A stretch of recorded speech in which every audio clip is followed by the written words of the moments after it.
खंड 1 में क्या है, संसद को यह अधिकार है कि वह कानून बनाकर किसी संघ शासित प्रदेश के उच्च न्यायालय की स्थापना कर सकती है या कि वहां के किसी न्यायालय को उच्च न्यायालय घोषित कर सकती है।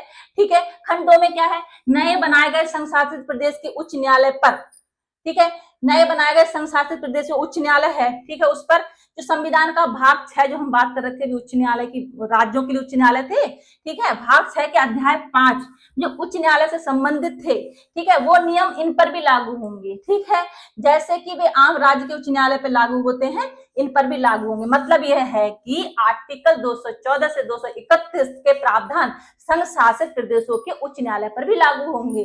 ठीक है, जब तक कि संसद कोई कानून बनाकर इसमें कोई अपवाद या संशोधन नहीं करती है, कोई छूट नहीं दे देती है या कोई संशोधन नहीं करती है, तब तक वैसे ही लागू होंगे जैसे आम राज्य पर लागू होते हैं ना उच्च न्यायालय के नियम कानून, वैसे संघ शासित प्रदेशों के उच्च न्यायालय पर भी वैसे ही नियम लागू होंगे। आया समझ में? ठीक है जी।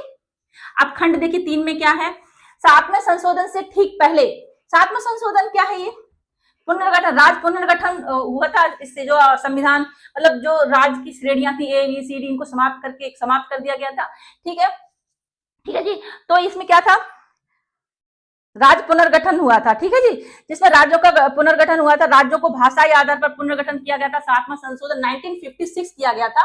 ठीक है, राज्यों को भाषाई आधार पर पुनर्गठन किया गया था।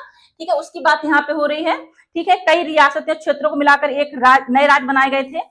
पुरानी राज्यों की श्रेणियां थी ए बी सी डी, उनको सबको समाप्त कर दिया गया था। ठीक है, केंद्र शासित प्रदेशों के लिए क्या था, केंद्र शासित प्रदेशों में नई व्यवस्था बनाई गई थी। केंद्र शासित प्रदेशों के प्रशासन के लिए भी विशेष प्रावधान किए गए थे। तो यहाँ पे क्या बता रहा है वो कि 7वें संशोधन से ठीक पहले किसी संघ शासित प्रदेश में अगर कोई उच्च न्यायालय काम कर रहा है तो नया संविधान लागू होने के बाद भी उसी क्षेत्र में अपनी अधिकारिता बनाए रखेगा। जिस क्षेत्र में उसका अधिकारिता है उस क्षेत्र में अधिकारिता बनाए रखेगा। ठीक है, अर्थात पुराने उच्च न्यायालय की अधिकारिता नए संविधान लागू होने से समाप्त नहीं हो जाती है। ठीक है, बात वैसे ही जैसे चली आ रही थी वैसे ही चलती रहेगी। मतलब क्यों ऐसा, क्योंकि जो मतलब कानून व्यवस्था सही से बनी रहे, ठीक है, उसमें प्रॉब्लम ना हो, इसलिए है। ठीक है, जो अधिकार क्षेत्र में काम कर रहे थे वैसे ही अधिकार क्षेत्र में काम करते रहेगा, वैसी बनी रहेगी उसकी। ठीक है, अधिकार क्षेत्र उसका वैसा ही बना रहेगा, नए संविधान लागू होने से कुछ प्रॉब्लम नहीं आएगा। ठीक है, देखिए खंड 4 में क्या है, आर्टिकल 241 का यह प्रावधान किसी भी राज्य के उच्च न्यायालय की संघ शासित प्रदेश के किसी भाग पर अधिकार बढ़ाने या घटाने की संसद की शक्ति को कम नहीं करता। ठीक है, मतलब आर्टिकल 241 का जो प्रावधान है किसी राज्य के उच्च न्यायालय की संघ शासित प्रदेश के किसी भाग पर अधिकार बढ़ाने या घटाने की संसद की शक्ति को कम नहीं करता।